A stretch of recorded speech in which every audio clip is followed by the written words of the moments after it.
Tom O'Connor, senior foreign policy writer for Newsweek magazine. Tom, always great to see you.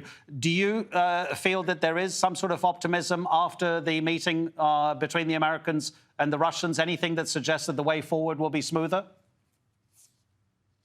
I think it's very early to say as far as the course of these talks and how they'll go. I think that both sides want to portray themselves as a responsible negotiating partner. So there is sort of a mutual interest there in wanting to portray a sort of sense that, okay, well, we can understand each other, we can talk with each other, we can communicate our concerns. And I think that both sides want to do that. At the same time, as noted, the Russian side does feel that the U.S. has not quite gotten its side of the story, its own accounts. And obviously the biggest difference here, the biggest divide, is that Russia is probably willing to use force if necessary, whereas the U.S. has clearly stated that it is not willing to do so. So in some sense, Russia does have, and it's simply because there's just more at stake for Russia in this situation, because Russia sees this as a sort of a slight against its own sphere of influence, against its own borders, needing that buffer zone between Russia and the traditional post-Soviet sphere of space and what is now NATO, the Western military alliance, having crept eastward.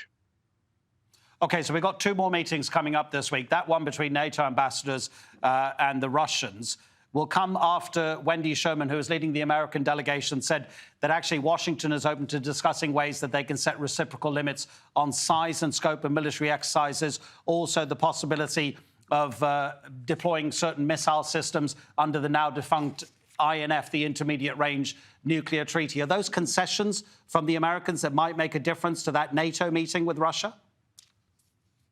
Well, I think anything that signals that the U.S. is willing to re-examine some of the, especially when it comes to arms control decisions made over the past few years. Obviously, as you mentioned, the withdrawal from the INF.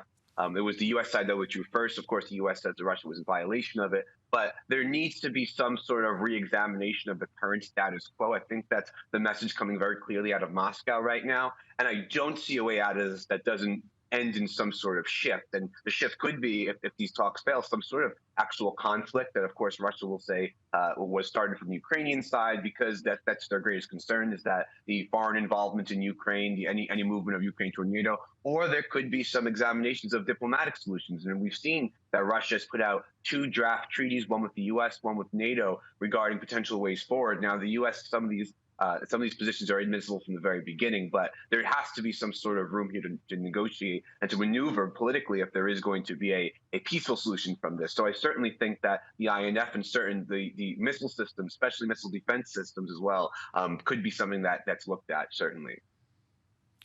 I mean, NATO has made no secret at all that it regards Russia as literally an existential threat to the Western military alliance. And we know how Vladimir Putin feels about NATO.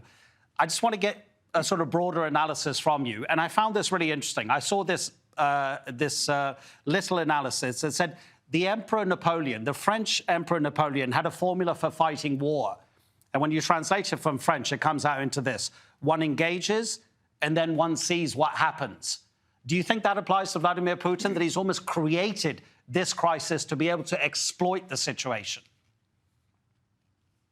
Well, I think that it's certainly, there has a potential to be an inflection point here. And it's important, we talk about NATO, of course, which is, in many ways led by the U.S., you can say, as the most powerful country involved. And, of course, the one that contributes the most in terms of finances, for instance, in terms of military power as well. But this is a very European problem. With the U.S. situation right now, focused more on China traditionally as far as geopolitics. And of course, we can't ignore the fact that at home there's a lot of issues here in the U.S. domestically. There's a lot of distractions. So there isn't, it seems, a ability for the U.S. to focus very specifically on what's happening in Europe right now. I think that President Putin's very much aware of that. He's very much aware that within Europe themselves, between Germany, between Poland, between the Baltic countries, there's very different reactions to this situation. Of course, there's an idea of Russia as a concern, as a threat. But the level of responses and the enthusiasm by which countries want to respond is certainly not equal among the NATO countries or the partners. And of course, Ukraine being outside of this,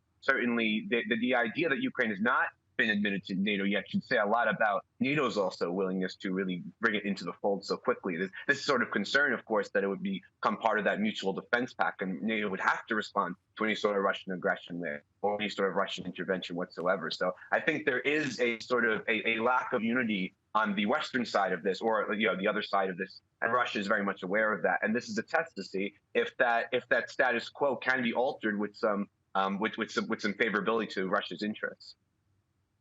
Tom, as I said, always appreciate your analysis. Thanks for spending time with us on the News Hour. Tom O'Connor from Newsweek magazine.